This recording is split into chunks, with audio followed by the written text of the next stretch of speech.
Hi, folks. This is Union Groves Worship for Sunday, February 8th. Sometimes the call of God comes in the middle of the night, and sometimes it breaks through the noise of a crowded synagogue.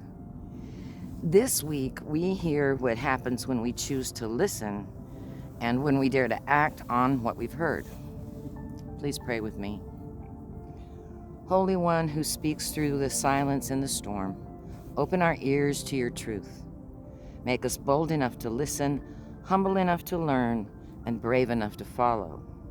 God of peace, we confess the ways we silence your voice, when we avoid hard truths, when we play it safe, when we follow rules instead of love, when we try hard not to ruffle somebody else's feathers. Soften our hearts. Let your peace move us to courageous action. Amen. Now the boy Samuel was ministering to the Lord under Eli. The word of the Lord was rare in those days. Visions were not widespread. At that time, Eli, whose eyesight had begun to grow dim so that he could not see, was lying down in his room. The lamp of God had not yet gone out, and Samuel was lying down in the temple of the Lord where the ark of God was. Then the Lord called, "Samuel, Samuel." And he said, "Here I am," and ran to Eli and said, "Here I am, for you called me." But Eli said, "I did not call. Go lie down again." So he went and lay down. The Lord called again, "Samuel." Samuel got up and went to Eli and said, "Here I am, for you called me." But Eli said, "I did not call, my son. Lie down again."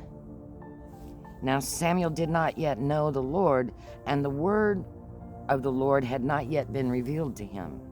The Lord called Samuel again, a third time, and he got up and went to Eli and said, "Here I am, for you called me." Then Eli perceived that the Lord was calling the boy. Therefore Eli said to Samuel, "Go lie down, and if he calls you, you shall say, 'Speak, Lord, for your servant is listening.'" So Samuel went and lay down in his place. Now the Lord came and stood there, calling as before, "Samuel, Samuel." And Samuel said, "Speak, for your servant is listening." The scriptures of God for the people of God. Thanks be to God.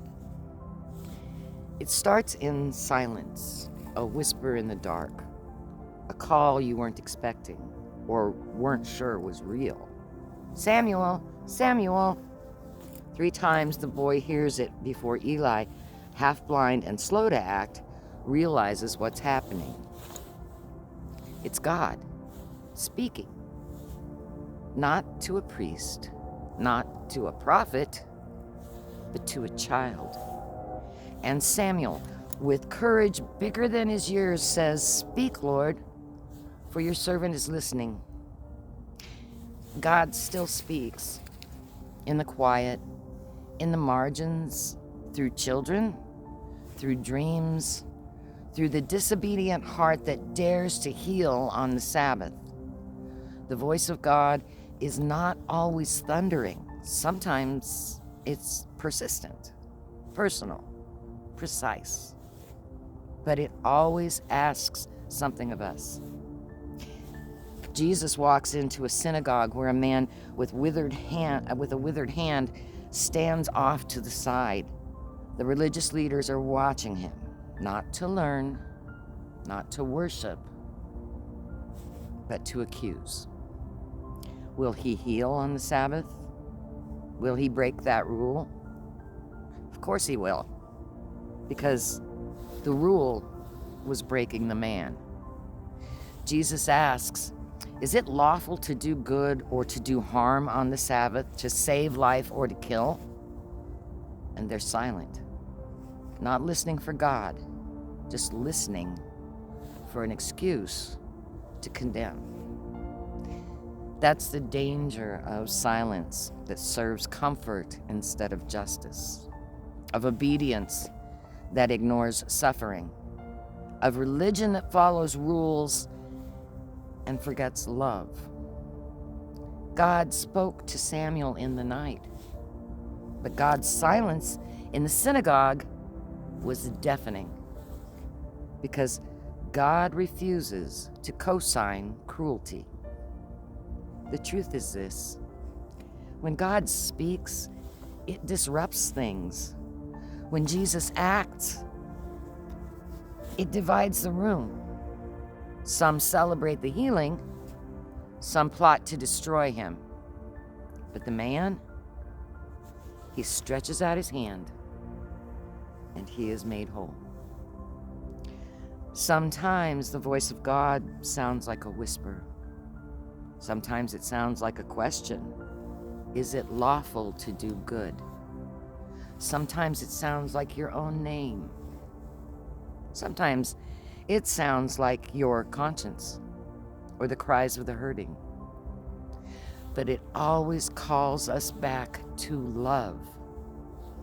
Today, God is still speaking to children, to outcasts, to unlikely prophets, to rabbis and pastors, bishops and elders, district superintendents and regional boards, annual conferences and church councils, presbyteries and synods, archbishops and cardinals, ayatollahs and imams, seminaries and governing bodies, temples and churches and mosques. To every structure built in the name of the one who called a child in the night.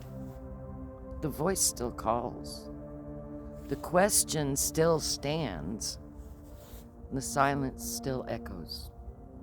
So what do? We answer like Samuel. We stretch out our hand like the man. We speak like Jesus. We listen for love. And then we live it. Even when it breaks the rules. Even when it risks the wrath of power.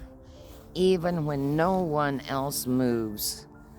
Because truth tellers don't just talk. They listen. They act. They heal. They obey the voice of love. So today, if you hear that voice, don't ignore it. Don't wait for someone older or more official. Just say, "Speak, Lord, your servant is listening." And then stretch out your hand and move. Amen. God of the whisper and the roar, we lift up those crying out for healing, justice, and hope. Give us listening hearts and hands ready to serve. Help us answer your call, not with fear, but with faith. Amen. This is your charge to keep this week. Go now and listen deeply, daringly, daily. Let God's voice lead you where comfort cannot. Be truth tellers and hope bearers wherever you go. Now hear this benediction.